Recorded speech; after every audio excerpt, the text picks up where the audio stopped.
Welcome everyone to the ULI Trends podcast series. I am your host for the day, Britney Helmers from the Blocks Arts District. This podcast series is intended to be a lead up of key topics and themes in our industry to ULI's annual Trends Conference, hosted on November 12th at the Hyatt Regency in downtown Salt Lake City. Today's series will focus on art as an economic driver. And with us, we have the Director of Arts for Ogden City, Lorie Buckley, and lead artist for In Theory Art Studios, Dr. Emily Nicolosi. Welcome, Lorie. Welcome, Emily. Thank you. Thanks for having us. Of course. Before we dive in, I really want to read both your bios to give everyone a little bit about the background that these two phenomenal women have with us today. Lorie Buckley is the arts administrator for Ogden City, where she has managed the city's arts programming and public art initiatives for over a decade. A dedicated advocate for creative placemaking and cultural development, Lorie works closely with artists, organizations, and community partners to foster a thriving arts ecosystem in Ogden. She holds a Bachelor of Fine Arts in Two-Dimensional Art from Weber State University, graduating summa cum laude with honors and receiving the Outstanding Two-Dimensional Artist Award. She has also completed the Change Leader Institute with the Utah Vision of Arts and Museums, honing her leadership skills in cultural and community engagement. As an artist herself, Lorie enjoys working in acrylics, alcohol inks, and woodcut printmaking, and believes that creative lends into her work with the city. She's a passionate person about cultivating opportunities for artists and believes that the arts are essential to building a vibrant, inclusive, and livable city. Lorie is also a proud wife and mother of two, grandmother of three, and continues to find inspiration in both her family and the community she serves. Amazing. Anything to add to that impressive bio? I like to play golf. Awesome. Add some golf in there. I love it. And next up, we have Dr. Emily Nicolosi. In Theory Art Studios is a group of artists working together in a studio in Huntsville, Utah. They have exhibited their works across the United States at festivals, cultural gatherings, museums, and public spaces. In Theory Art Studios are the recipients of a number of awards and grants, for example, from the Land Art Generator Initiative, Salt Lake City Arts Council, and Burning Man's honorary grant program. Currently, their artworks are on display throughout the U.S., from LA to Salt Lake to Houston and over to Miami. Lead artist Emily is a painter, sculptor, and a public artist. She was formerly trained in studio art at the University of Vermont and went on to receive her doctorate in geography from the University of Utah.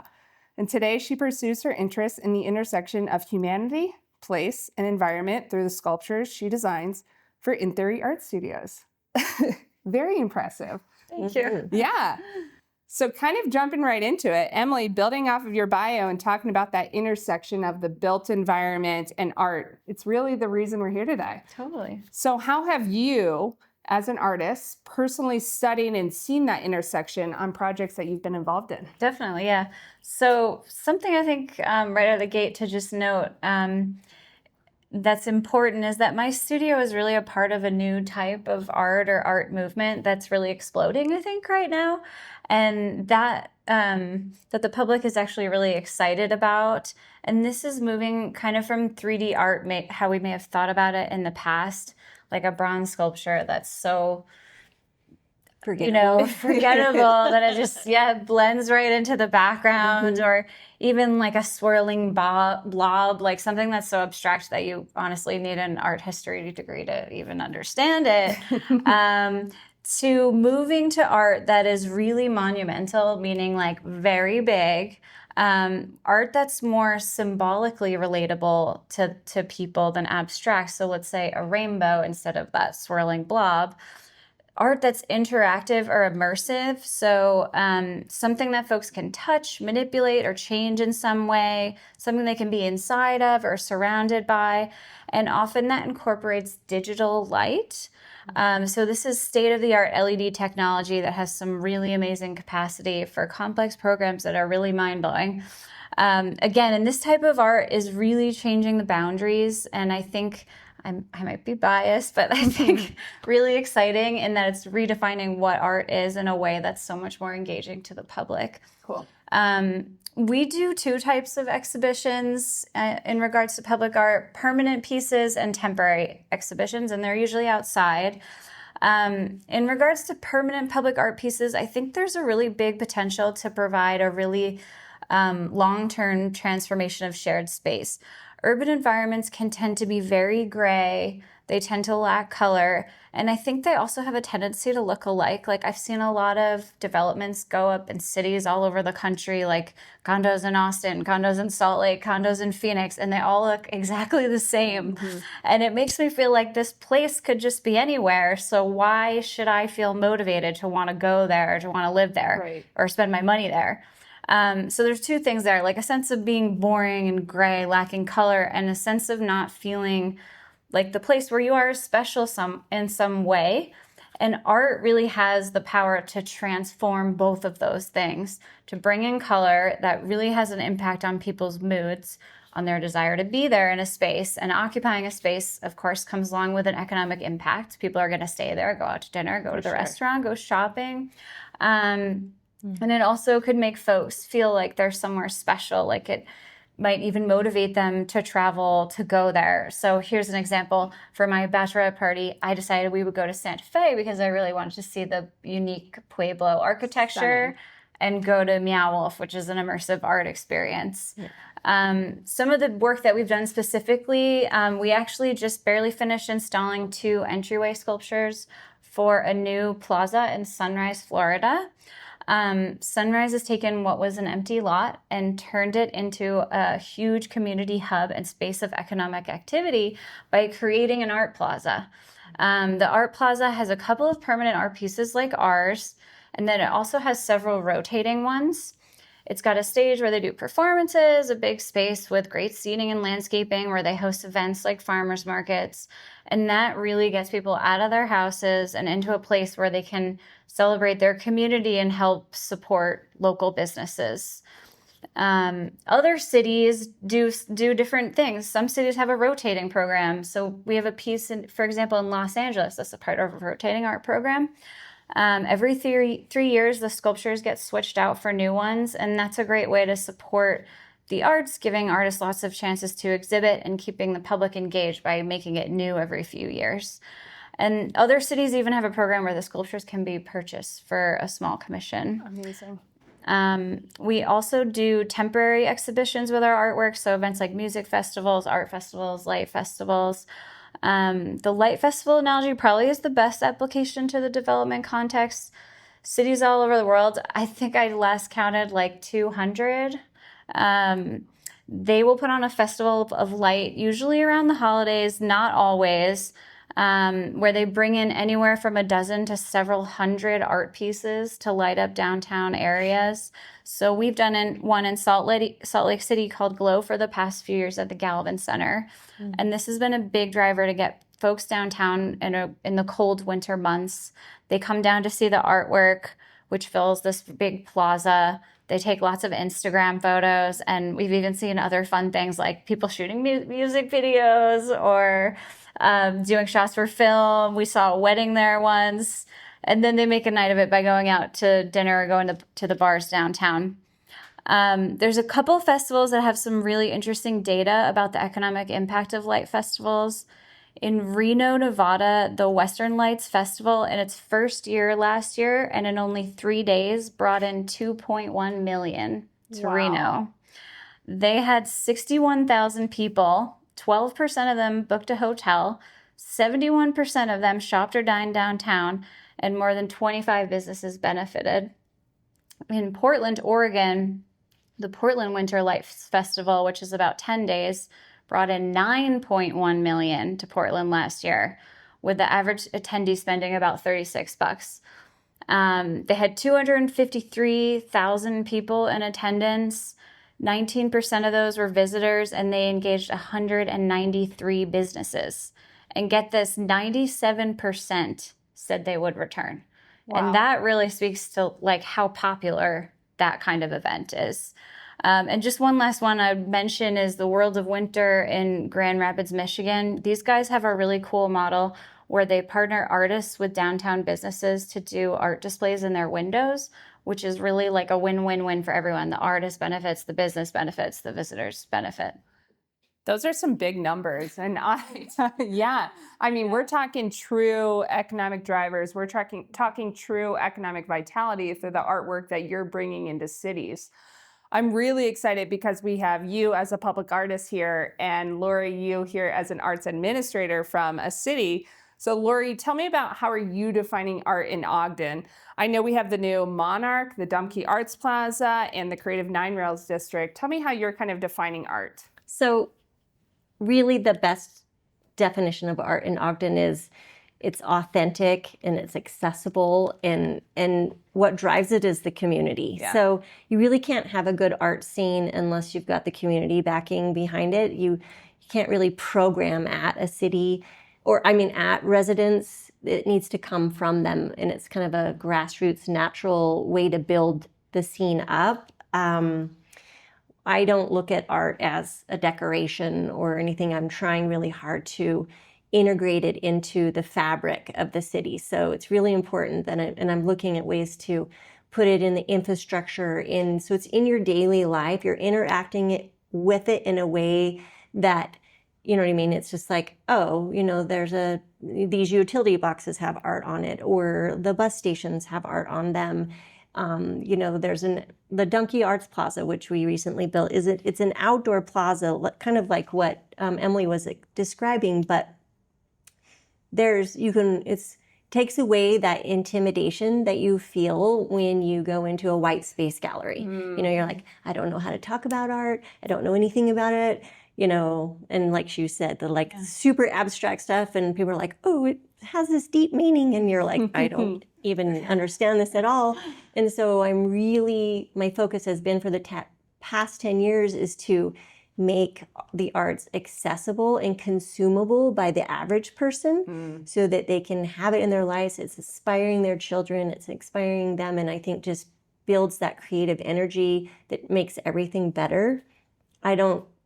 I just think, you know, the community participation is key, like involving them in the engagement of like when you're working on a new public art project, meeting with the artist, what do they want to see? What's important to them? So they have a vested interest in what is going in their city. They're going to, you know, and especially if they can be a part of it. Like at the Dumke Plaza, we had Megan Geckler come in, and she's an artist from LA. She does these beautiful installations with it's like that plastic ribbon tape. It's like construction tape in all the different colors.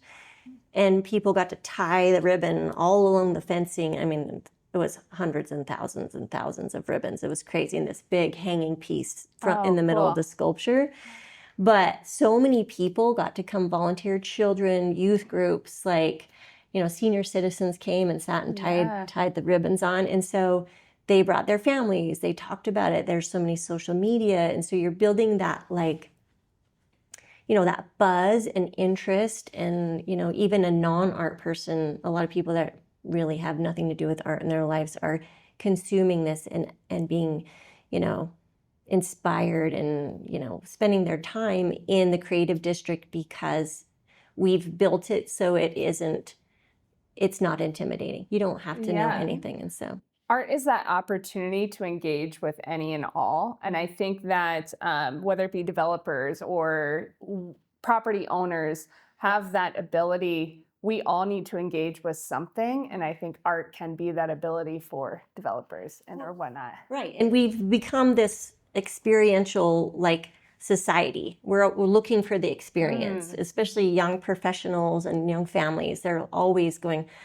if they see it on social media, we're going to go do that. Yeah. We're going to go experience this. And art is the key to that. This is what people do. And it's not really just when you think about the term of art and it's like a painting hanging on a wall. Mm-hmm. It isn't that. It is the whole culture of art and, performances and that tactile, interactive art activities. And so it really is. I love that. We have the ability to create a social economy, right? Yes. We are helping these cities, artists are helping build these cities to create that social economy. Yeah.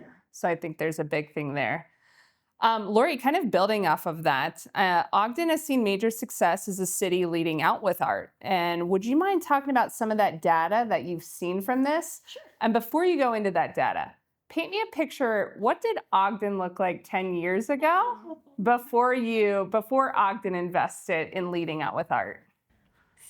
So this is funny little side note. When I got the job for Ogden City, my parents were like, "You can't Ogden. It's not safe there. You can't work there. Like, what are you thinking?" Just so you understand, like the kind of the old time sentiment about what Ogden was, because it had gone so far down after the railroad shut down and everything economically, and in the 70s and 80s, But when I started, there was the grassroots.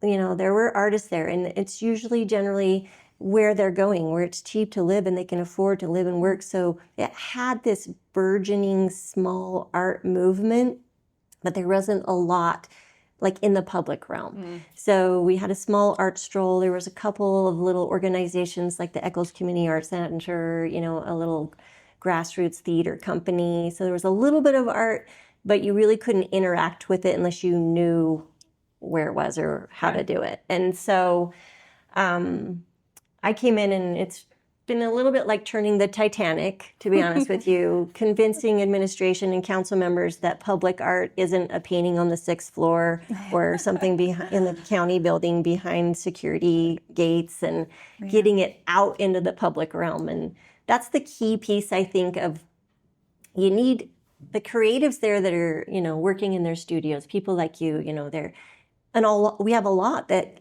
build work, but they go outside of Ogden, outside the state, because there weren't opportunities to support artists. So we're creating like a support network. We grant money into the community. You know what I mean? Having building the creative district gave a space for that activation, for those. We just have the Plaza, anyone can use it. We have, poetry readings, just impromptu, like book clubs and buskers and all the things. And that's really what you want. You want the community to give it. You don't want to program at them. And so, but just to paint a clear picture, the municipal building is on Washington Boulevard. And then across the street from that is the Bigelow Hotel. Directly behind that and kind of attached to the back was this old motel. I'm not going to say the name of it, but it was probably the police were there every day. If you walked past it, people were yelling at you. It was very scary. And then directly across the street from that was the old Bigelow Hotel's garage. So in the 20s and 30s, the hotel offered this service to the people that went and stayed there, and their little Model T cars would rattle apart when they were driving wherever they were going because the roads were so bad. And so they would pull them into that garage, fix their cars, and then they could go on their way. But that building had sat vacant, I think 20 years, maybe. It just was this old, and there was a field next to with weeds. And, so it was you didn't go there. There was no business there, nothing. So the city was able to get that property from the motel. They demolished the motel, and then we started working on what are we going to do here? Brought in some partners, and this took a big collaboration. So finding, private investment, which ended up being the Dr. Ezekiel R. and Edna Wadis Dumke Foundation. So they came in with some money. Ogden Contemporary Arts actually wrote for a Weber County Ramp Grant. That brought the money. City CIP funds and public art dollars all came together. We contract with Sosowski, the design firm from Boston, and just colored outside of the lines. We're well, how crazy can we make this place? What can we do here? And it's a very small little plot of land. It's not a big plaza what you're used to. It's an eighth of an acre or something. It's tiny, but it's a performance space. We rotate the sculptures out. We've had international artist Shakaya Booker, Megan Geckler, local Utah artist Matthew Whiting, lots of different, so the sculptures change out. And as we worked through that, Weber State jumped on board. The Dumke Foundation granted them an endowment of $2 million to do exhibitions and 4 times a year programming in perpetuity, because for that. And so that we brought in another piece. We had the university involved as well.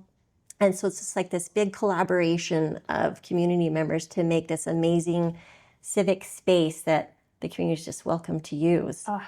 Awesome. Was the Monarch built first and then Dumke The Monarch Plaza? got finished first. So Thane Fisher, who's a very visionary developer up in Ogden, and he really, understands the power of arts, kind of convinced his developers, his partners were like, what do you want to build? And he's like, listen, he's like, if you research, there's not one arts district in the country that has ever failed. It is almost always doing so well. The artists move into this place. No one wants it. It's like dilapidated. They move in, they start doing their thing. Property values go up and the people leave.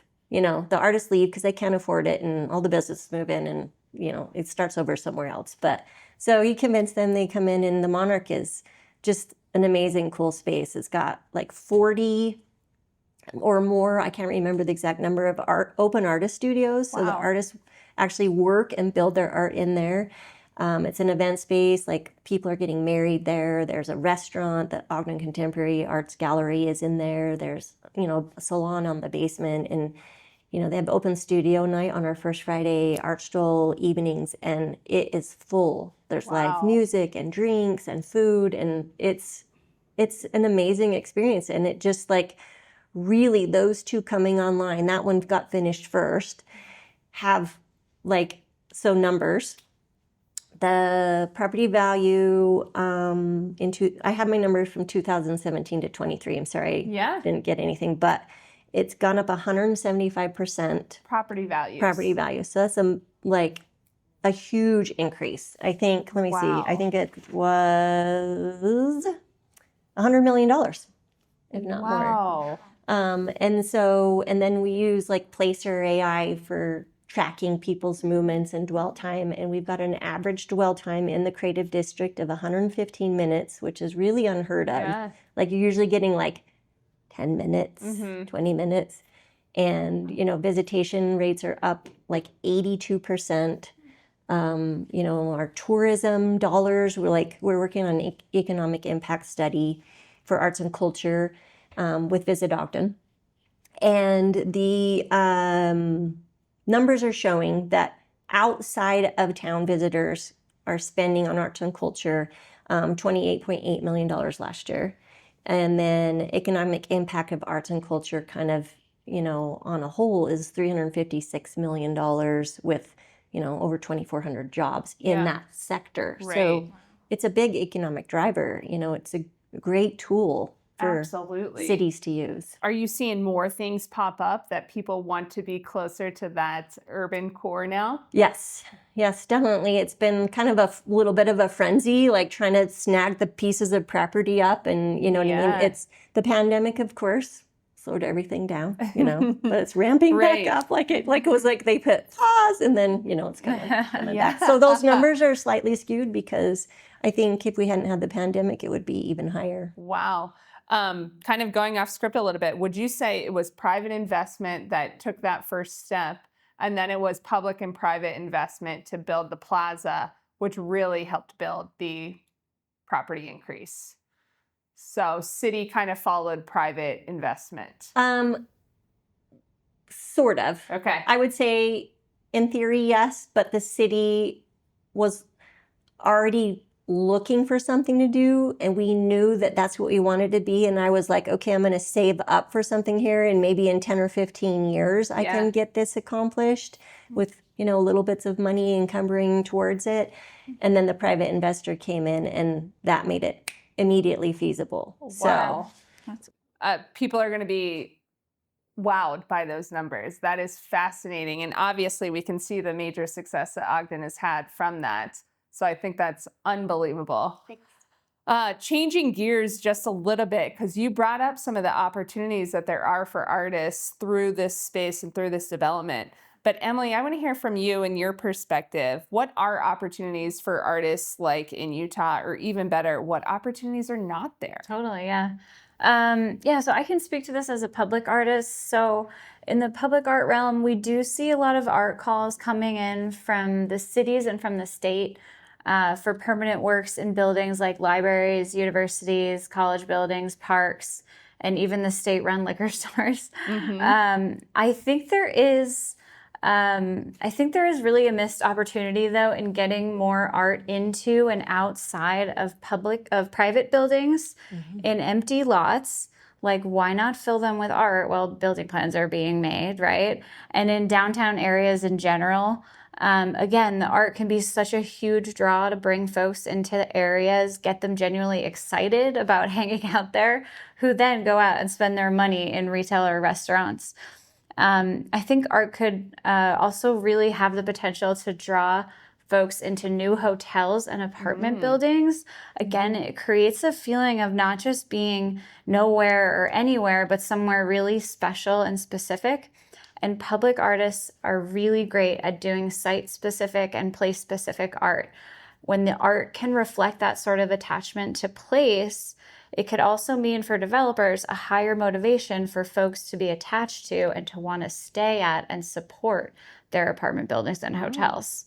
So again, it seems like there could be much more done to give artists opportunities outside of these state and city buildings. These are the type of art cars we're seeing now into more private buildings and downtown areas. I like that. So a parking lot would be Yeah. a perfect example for Why something not? for you to build something. A rooftop of a parking garage? Yeah, why not? All right. Yeah. Parks and green space? Parks and green space, empty lots. Yeah. I mean, why not? I love that. Just kind of thinking about our partnership that we've worked on in the past. I mean, Yeah. Glow was bringing 73,000 people down to Yeah. Gallivan Plaza. Yeah. I mean, if it was just a parking lot and just a parking garage, we can bring community, just as you were saying, Lorie, we can actually bring the people there. Right. Right? Yeah, exactly. I mean, all the artists need, as a 3D artist, you just need a blank canvas. Yes. So that's the perfect application. A vacant lot, up top of a parking garage, whatever. Yes, we can do that. I, again, kind of talking about your bio, kind of going back to that, is like that is the true intersection between development and the work that we're all doing, is like we are able to bring the people there, right? We want that job. We want to take that on because we can curate it in a more effective way. So I love that. Lorie, anything for you to chime in on that question? Any opportunities for artists, or even better, what opportunities are not there? What she's talking about is a big problem. I have a local muralist who has asked, he's like, I need walls to practice on. Like, I get these huge commissions, but I'd like to try out new techniques and things. And finding these like I'm looking right now and trying to get permission, because it's like, if they can figure out how to champion themselves, like I think, an artist, a working artist needs to see themselves, and you do this well, I'm sure, is, you're running a business. You are the product, and you have to, really work at marketing yourself, network and make connections and look for funding opportunities, especially in locations for artwork. But often that's tied into lack of funding.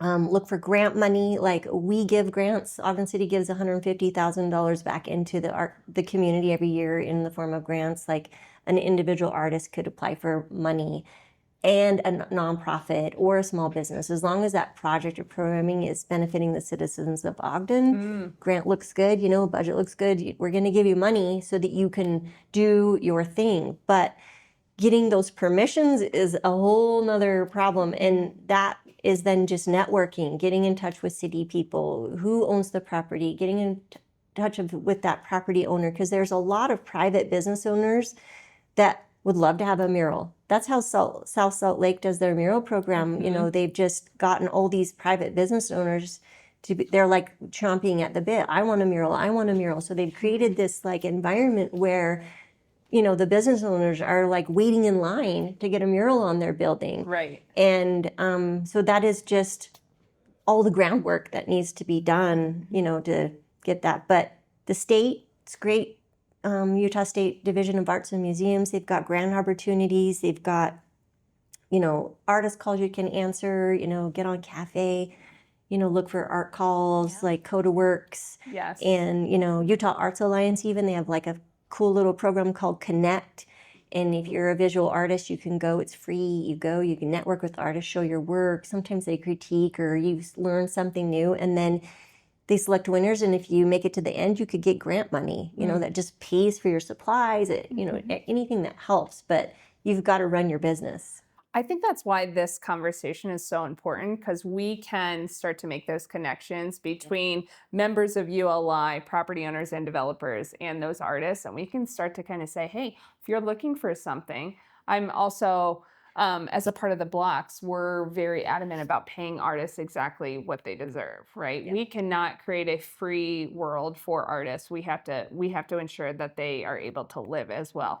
Again, because we're in charge of the social economy and bringing people to spaces and places, that we need to ensure that that is still something that is kind of lives on. Very right? important. Definitely. Which is a perfect segue. And Emily, I'll go to you first with this one, but since ULI is composed of mostly private developers listening in, what can developers who are interested in incorporating more art and maybe your style of art into their developments do? Yeah, I love this question.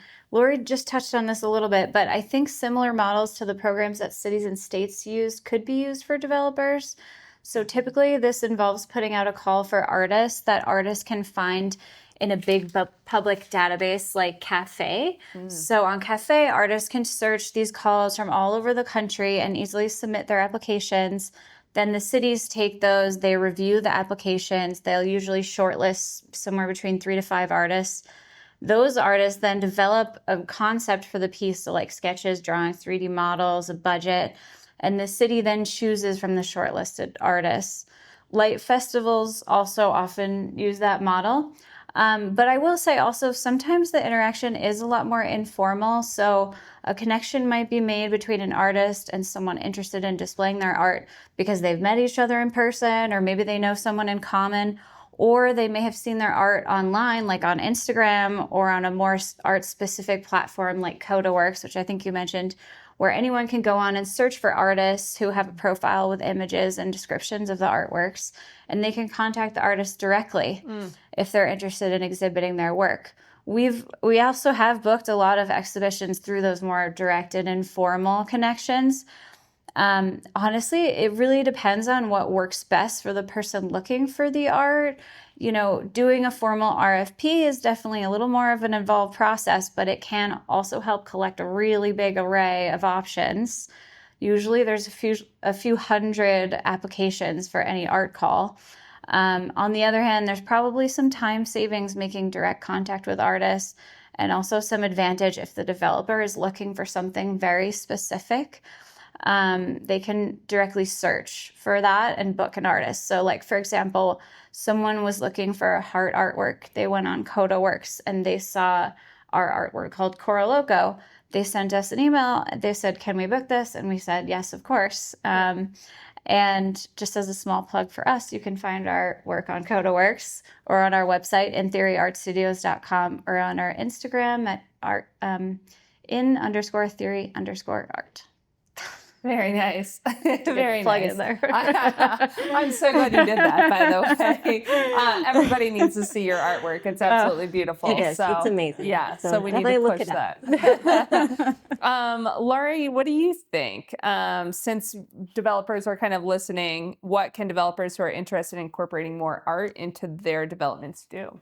So I have a couple of steps that I'm going to explain, but I just want to talk about, I want developers to understand that, and we talked about this before, but I think putting art in your development makes it sticky. And sticky meaning that it's a place where people return to. It's a place that, people want to linger in and they share on their social media channels. It creates this, buzz and vibe, and it's going to make your development, stand out versus someone that you're competing with. So that is key. So I think I have some steps. And so this is the easy plan, because I have a construction background as well. So I have developed subdivisions, built parade homes, and then was tired of working with my husband. We ran a business for years. And I was like, I'm going to go do something else.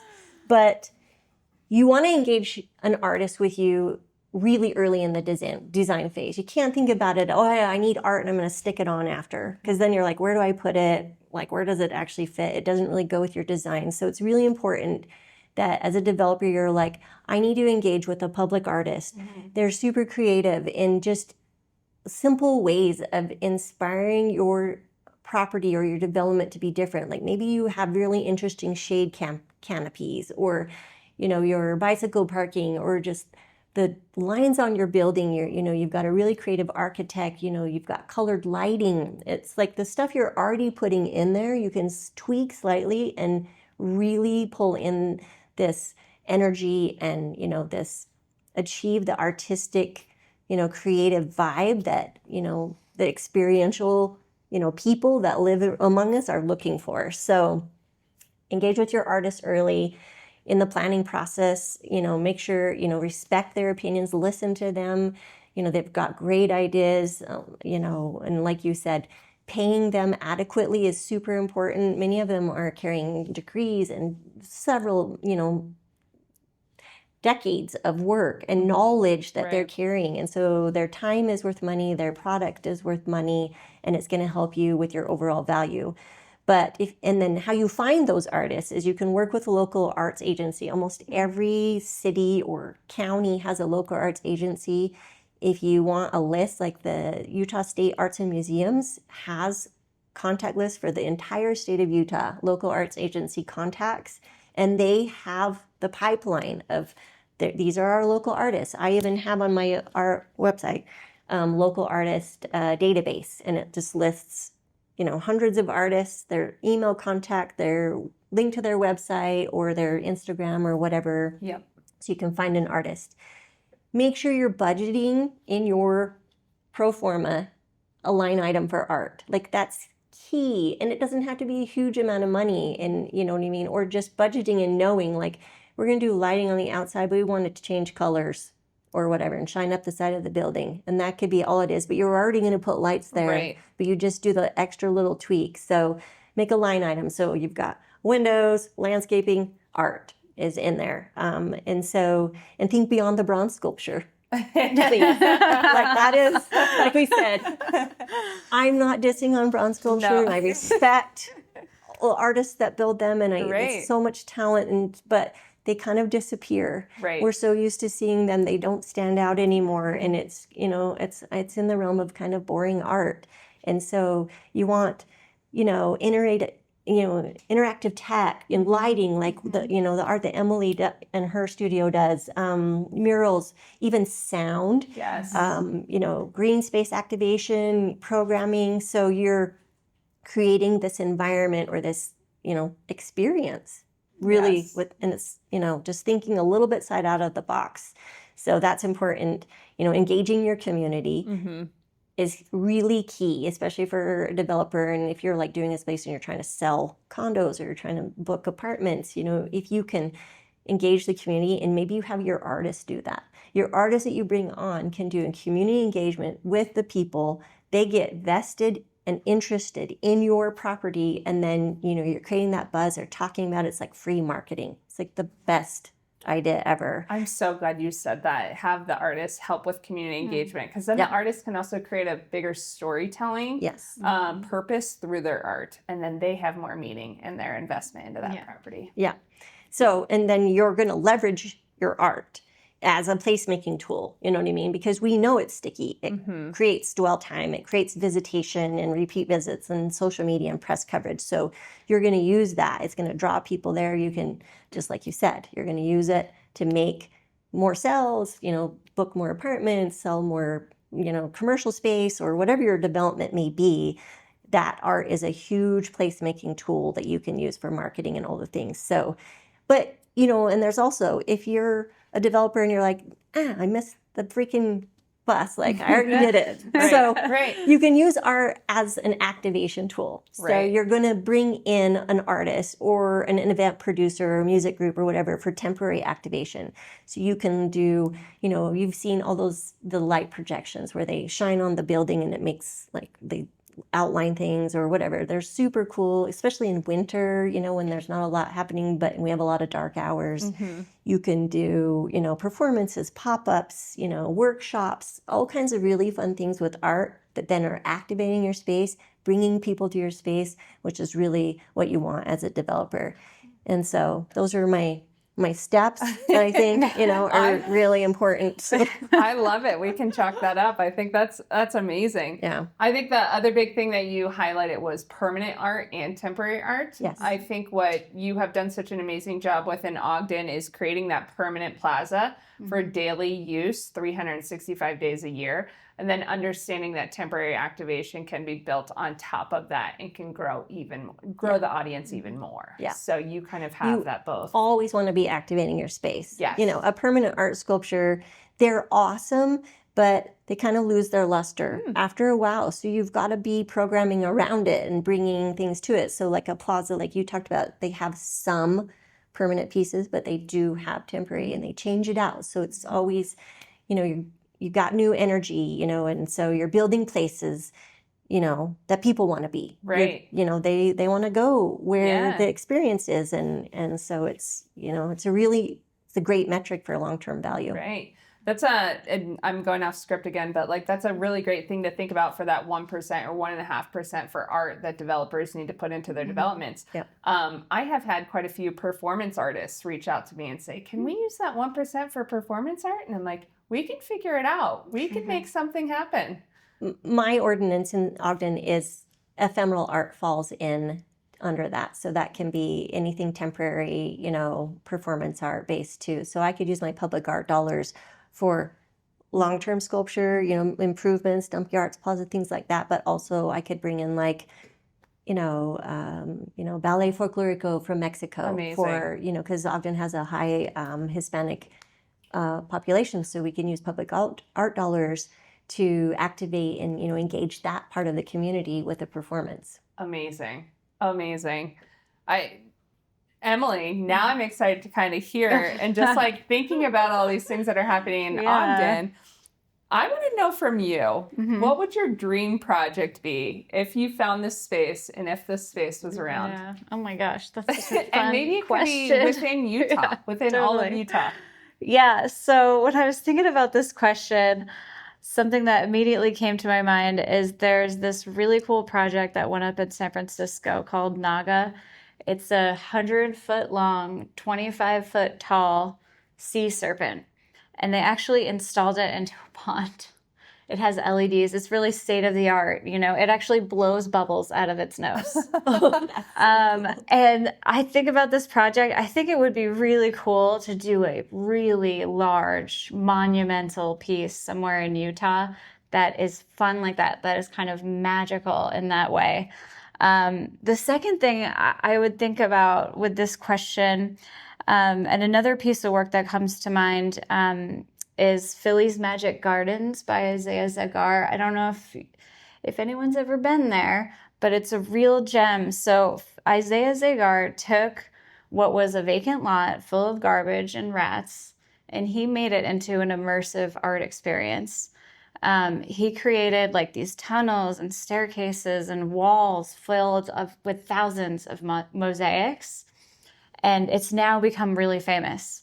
It's now a museum and you can buy a ticket to go see it, and so on. But I think taking a vacant lot and making it into something immersive with art that is along a theme that people could go in there and check it out and explore it. That would also be super fun. I love it. What kind of funding would you need to put that on?